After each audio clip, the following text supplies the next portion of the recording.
Why do you cover your faces? You guys are being cowards.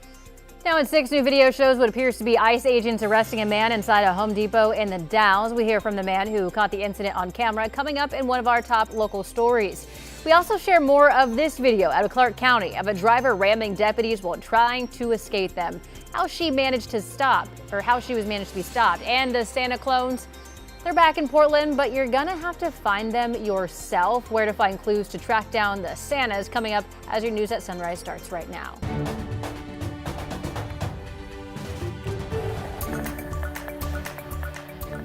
Good morning, and thank you for joining us on your Friday. I'm China Green. Headed over to Chris McGinnis because it's just me and you today, bud. Got your rain gear ready? Rain gear? Rain gear? Rain boots are out. Yeah. Always out. Do you have 2 pair? Not Maybe 3? yet. Do I need 2? I mean, you might. I mean, the point is we're not going to get much of a break in the rain here over the next 7 to 10 days. So we'll start with that. We've got days of rain in the forecast, starting with this morning. Not never-ending rain, but you get the idea. Okay, right now, radar showing rain across southwest Washington and northwest Oregon. We'll go a little wider here and show you the progress over the last 3 hours. We had a pretty good slug come through in the wee hours this morning. There's another one now set to come ashore here right along the North Oregon coast. This one actually might target areas on the south side of town. So this is kind of interesting. Yesterday, this played out exactly as we thought. Heavier rain to the north, less amounts to the south. Check this out. In the last 24 hours, Portland's picked up more than an inch of rain. Salem only 1700s. I think today the focal point will be on the southern part of the Willamette Valley. Up towards Kelso and Vancouver have also picked up nearly an inch of rain so far. For you today, lighter rain, but still a rainy start to our Friday. Right now it's 50 degrees at PDX, so the temperature has come up. A sign of things to come here as we have a relatively mild day in the forecast.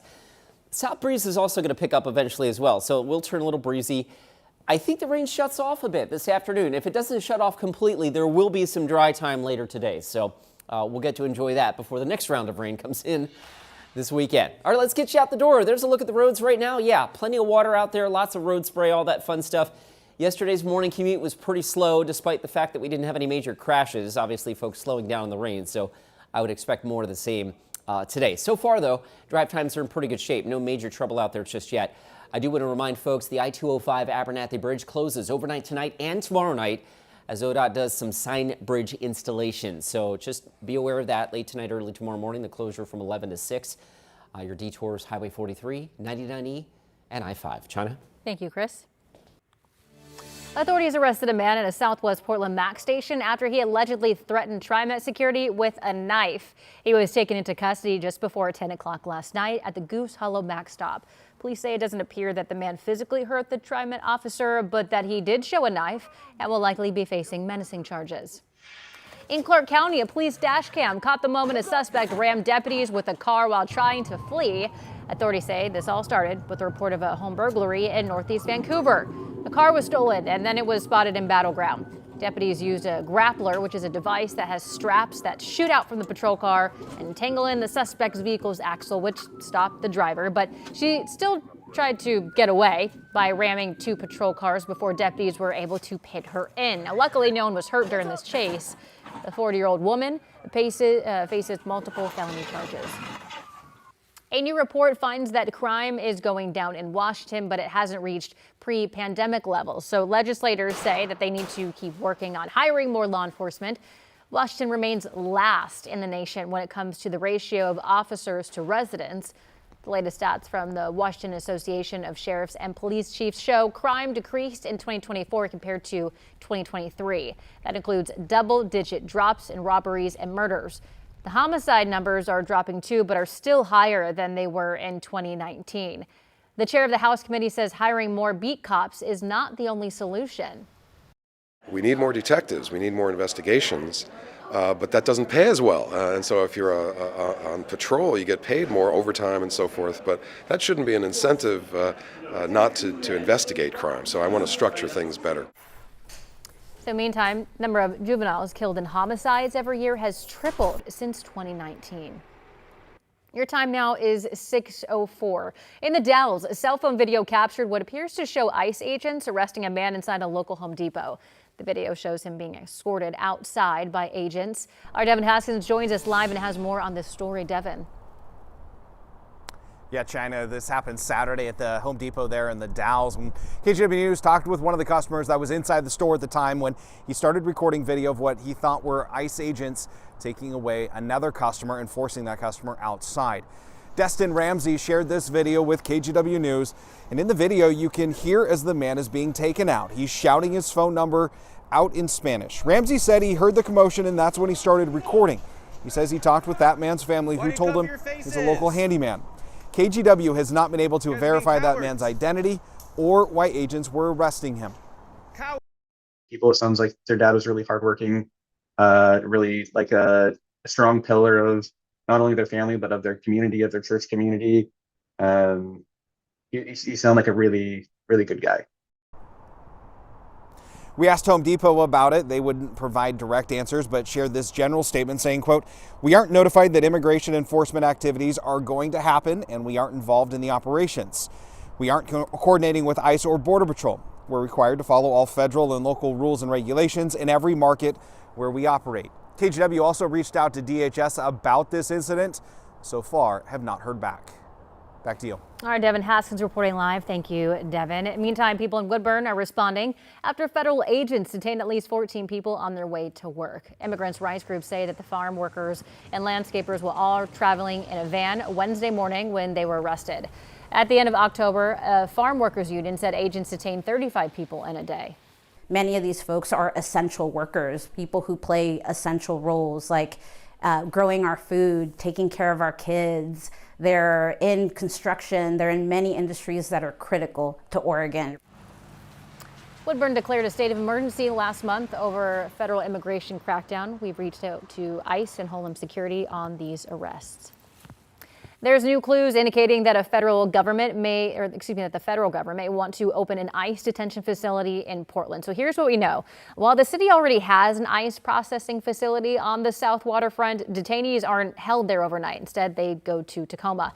Now, a federal contractor is looking to hire staff for a detention facility in the city. KGW found job listings posted this week for a warden, assistant warden, and managers that would be responsible for overseeing the daily operational functions of an ICE detention facility. A job location address is Portland's airport. Spokespersons for the airport and as well as Oregon Air National Guard base both say that they are unaware of any plans for a detention center at or near the airport. We're still working to get information from the contractor or ICE. Governor Tina Kotek is running for re-election. In an announcement video, she positioned herself firmly against the Trump administration's policies, pointing to her resistance against the president's efforts to deploy National Guard troops to Portland. The choice is between a governor who will stand up for Oregon and protect what we believe in, or a governor who will let Donald Trump do whatever he wants. The 2026 election could end up as a rematch between Governor Kotek and Republican Christine Drazan if Drazan wins the primary. Marion County Commissioner Danielle Bethel is also running for the GOP nomination.